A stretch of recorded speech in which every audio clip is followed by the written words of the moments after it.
আপনারা যারা প্রবাসীরা দেশে ফিরেছেন, তো ভিডিওটি আজকে তাদের জন্য করা হয়েছে। তো ভিডিওটি শুরু করা যাক। প্রবাসীরা দেশে ফিরেছেন খালি হাতে, চাকরি নেই, পুঁজি নেই, কি করবেন? আসসালামু আলাইকুম, বিসমিল্লাহির রহমানির রহিম। প্রিয় দর্শক, আশা করি সব ভালো আছেন, সুস্থ আছেন, সুন্দর আছেন। প্রবাসী জীবন শেষ না, প্রবাসী জীবন কখনো শেষ হবে না ইনশাল্লাহ।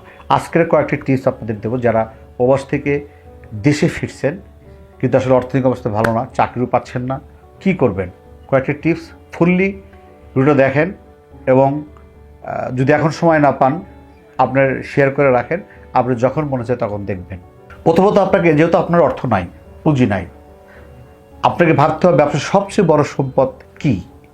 আপনার সবচেয়ে বড় সম্পদ হচ্ছে আপনি যে প্রবাসী ছিলেন সেই প্রবাসী থাকার বা কাজের অভিজ্ঞতা, পরিশ্রম করার মন মানসিকতা এবং মানুষকে চেনার অভিজ্ঞতা। দেখেন, আপনি প্রবাসে থাকতে যেখানে থাকেন না কেন, আপনি আপনার দেশের বাড়ি অনেকে কিন্তু চিনে ফেলছেন যে কে আপনার ভালো, কে আপনার মন্দ।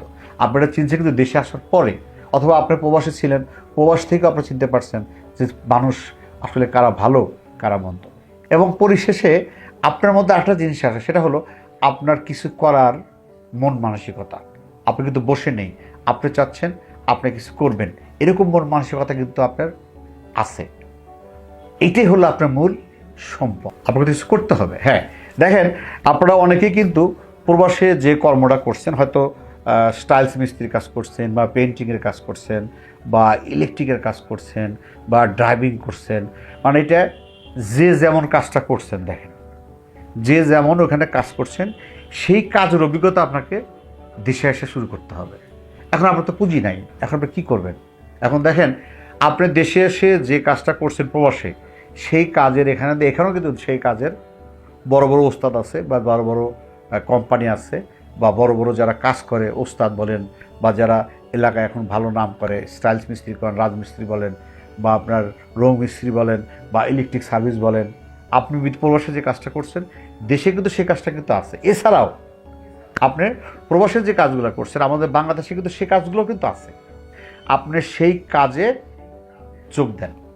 এখন বলতে পারবেন আমার কাছে টাকা নাই। হ্যাঁ, যোগ দেওয়া বলতে আপনার বাংলাদেশের যে যারা কাজ করে তাদের কাছে কাজে যোগ দেন। কী হিসেবে? লেবার হিসাবে। কিন্তু মনে রাখেন, আপনি লেবার হিসেবে যোগ দিচ্ছেন, আপনার কিন্তু টার্গেট একটা, আপনার টার্গেট থাকবে হলো যে হ্যাঁ, আমি এখানে কাজে যোগ দিচ্ছি আজকে লেবার, কিন্তু আপনি একসময় এই প্রতিষ্ঠানের মালিক হবেন। এটা কিন্তু মাথায় রাখতে হবে। আপনার টার্গেট কিন্তু একটাই হবে যে আপনি শুরু করছেন লেবার হিসেবে, কিন্তু আপনি না, আপনার টার্গেট থাকবে আমি হয়তো উদাহরণস্বরূপ আপনি স্টাইলস মিস্ত্রির কাজ শুরু করছেন, কিন্তু কাজ কিন্তু জানা আছে, কিন্তু আপনার কাছে কি নাই? অস্ত্র নাই বা পরিচিতি নাই। আপনি ওই যেখানে কাজ শুরু করবেন ওখানে যাওয়ার উদ্দেশ্য হলো আপনি কিছু টাকা সঞ্চয় করবেন, আপনার সংসার চালাবেন, আর অস্ত্রপাতি কিনবেন, আর আপনার টার্গেট হবে পরিচিতি। এখন আপনি অনেকে আছে স্টাইলস মিস্ত্রি বেশি কাজের কারণে আপনি দেখা যাচ্ছে যে ওই আপনার ওস্তাদ সময় পাচ্ছে না, আপনি তখন সেই সময়টা কাজে লাগাবেন।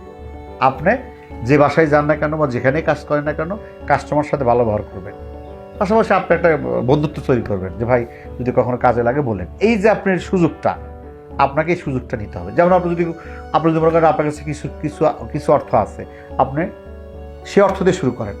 সব কিন্তু অর্থ নেই থাকে, যতটুকু অর্থ থাকে আপনার মুদিখানা দোকানে সংযুক্ত হন। মানে এইভাবে আপনি আপনার অভিজ্ঞতাকে, আপনি যেখানে প্রবাসে ছিলেন সেই অভিজ্ঞতাকে আপনাকে কাজে লাগাতে। আরও আছে, দেখেন, আপনি প্রবাসী ছিলেন,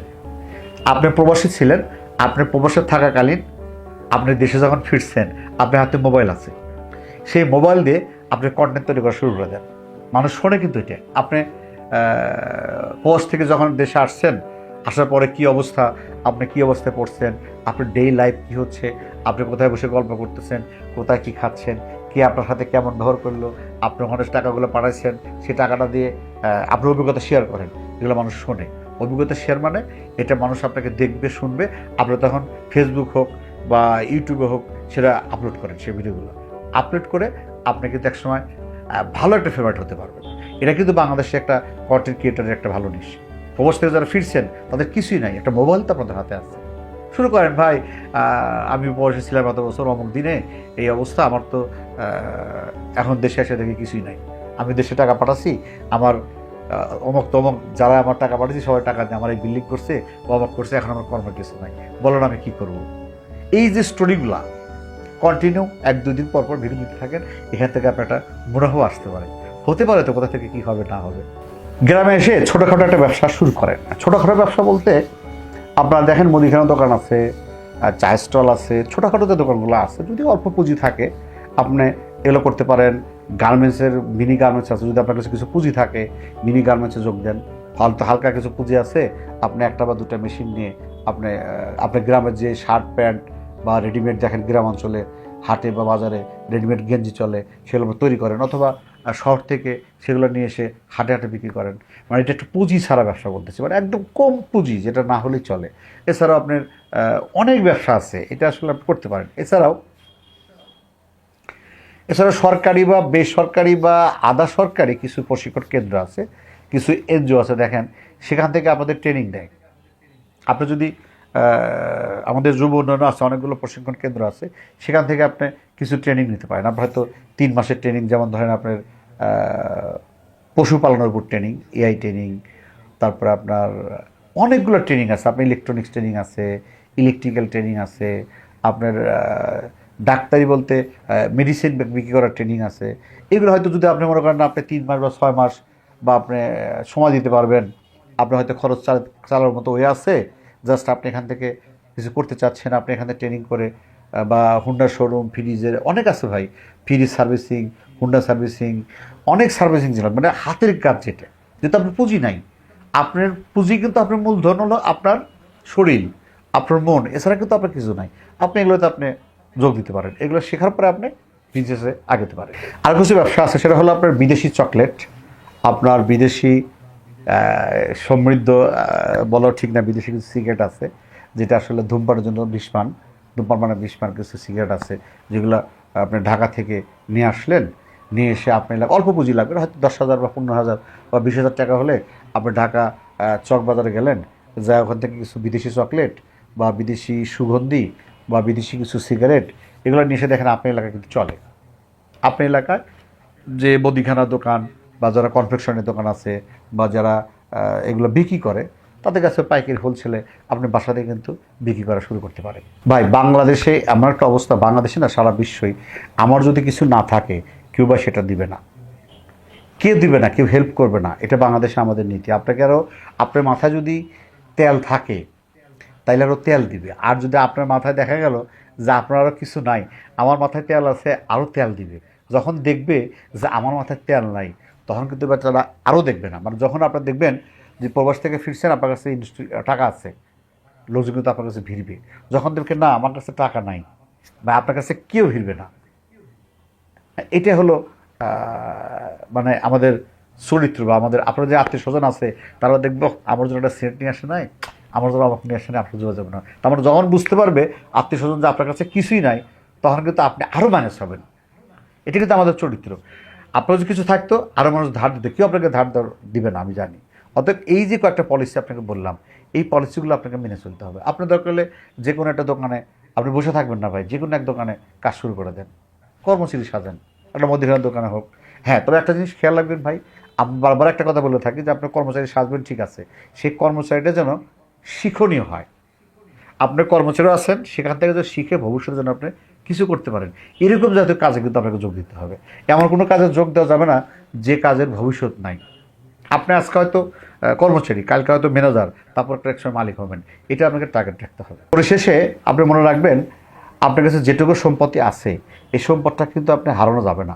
কারণ কারোর কথা মতো কারো হয়তো সব টাকা বিনিয়োগ করবেন, একজন বললো ভাই আমার কাছে তোমার কাছে যে 10,000 টাকা আছে আমাকে দাও, 10,000 টাকা দিলে ভাই আমি তোমাকে 1 মাস পর 2 মাস পর এই ব্যবসা করে ভাই 20,000 টাকা লাভ হবে, এটা তো করা যাবে না। বড় কোনো ব্যবসায় হাতই দেওয়া যাবে না। আপনি দেশে আসেন, আমি যে কটা কথা বললাম এইগুলা নিয়ে আপনি শুরু করেন, হয়তো 1 বছর বা 2 বছর বা 6 মাস, আপনি একসময় ভালো থাকবেন। কারণ একটি কথা বলছি, আপনার অর্থ নাই, আপনার কিছুই নাই, কিন্তু আপনার সম্পদ হলো আপনি নিজেই। আপনি নিজে কিন্তু সম্পদ, কারণ আপনি যে প্রবাসী থেকে যে অভিজ্ঞতা অর্জন করছেন, আপনি কিন্তু মানুষ চিনতে পারছেন, আপনি কিন্তু প্রতারণা চিনতে পারছেন, আপনি কিন্তু পরিশ্রম করতে পারেন। এটাই আপনার সম্পদ, যা আপনি আলসিয়া না, আপনি পরিশ্রম করে খাইতে পারেন। পরিশেষে যারা প্রবাসে আছেন, যারা দেশে আসা কিছু করতে চাচ্ছেন, দোয়া করি তাদের জন্য। তারা যেন আসলে আপনারা যারা আসলে বেকার আছেন, হয়তো বিভিন্ন ধরনের ধরা খাইছেন আর কি, বিভিন্ন ধরনের অর্থনৈতিক সমস্যা পড়ছেন, দোয়া করি আপনার শরীর সুস্থ থাক, আপনি কোনো এক সময় ভালো অবস্থায় যাবেন ইনশাল্লাহ। পরিশেষে দীর্ঘ মঙ্গল কামনা করে আজকের মতো শেষ করছি। আল্লাহ হাফেজ। তো আপনারা আজকের এই ভিডিও থেকে আপনারা দেখে থাকলেন 6টি আইডিয়া, যারা প্রবাস থেকে দেশে ফিরেছেন তাদের জন্য এই 6টি আইডিয়া অনেক কার্যকর হবে। তো যারা এখন আমাদের এই চ্যানেলটি সাবস্ক্রাইব করেন না, অবশ্যই এই চ্যানেলটি সাবস্ক্রাইব করে আমাদের সাথেই থাকবেন। ধন্যবাদ ভিডিওটি শেষ পর্যন্ত দেখার জন্য।